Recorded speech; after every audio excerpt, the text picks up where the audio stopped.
ఇలా రేవంత్ రెడ్డి ప్రభుత్వము ప్రజా ప్రభుత్వం అని ప్రజల పాలన అని చెప్పేసి నియంత్రిత పాలనను ఆ ప్రజాస్వామిక పాలనను కొనసాగిస్తున్నారు ఈ రాష్ట్రంలో. రాహుల్ గాంధీ గారు, రేవంత్ రెడ్డి గారు, ప్రియాంక గాంధీ గారు వచ్చి యువకులందరికీ నిరుద్యోగ ప్రతిష్టము 2 లక్షల ఉద్యోగాలు ఇస్తామని చెప్పేసి ఇవాళ చెప్పి 8 నెలలు అయితే ఉన్నది. కేవలం 4 నెలలు మాత్రమే మిగిలింది.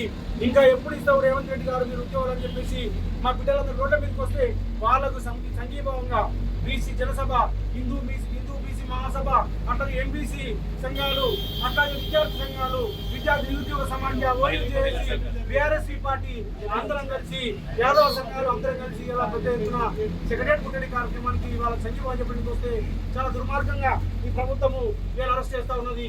ఇలా తెలంగాణ ఉద్యమంలో కూడా నా పైన 180 కేసులు అయినాయి.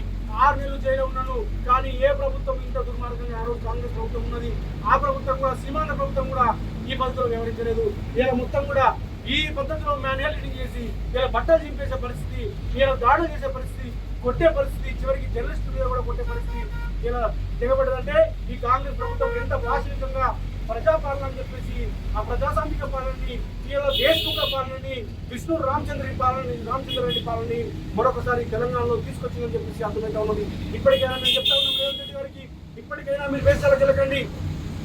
మన బిడ్డలు అడుగుతున్నటువంటి, తెలంగాణ బిడ్డలు అడుగుతున్నారు, మా బిడ్డలు అడుగుతున్నటువంటి ఇలా వాళ్ళ 25,000 మెగా డిఎస్ అడుగుతున్నారు. వెంటనే మెగా డిఎస్ చేయాలని చెప్పేసి డిమాండ్ చేస్తాము. అట్లాగే 2,000 పోస్టుల్ని గ్రూప్ 2లో, 3,000 పోస్టుల్ని గ్రూప్ 3లో ఇలా పెంచాలని చెప్పేసి ఇలా వాళ్ళు అడుగుతా ఉన్నారు. న్యాయమైన డిమాండ్, న్యాయమైనటువంటి మీరు చెప్పింది వరిష్ఠ 100 ఇస్తామని చెప్పేసి గ్రూప్ 1లో బట్టి విక్రమార్క అసెంబ్లీ సాక్షిగా చెప్తున్నాం. మీరు ఇచ్చిన హామీని నెరవేర్చుకోవాల్సిన బాధ్యత ఉన్నది. మేము మాత్రం చెప్తా ఉన్నాము, మీరు 2 లక్షల ఉద్యోగాలు ఇచ్చేంత వరకు వేటాడి బీసీ జనసభగా, హిందూ బీసీ మహాసభగా, అట్లాగే ఎంబీసీ సంఘాలు, విద్యార్థి సంఘాలు అందరం కలిసి నిరుద్యోగుల పక్షాన ఎటువంటి త్యాగాలకైనా సిద్ధపడమని చెప్పేసి హెచ్చరిస్తాము.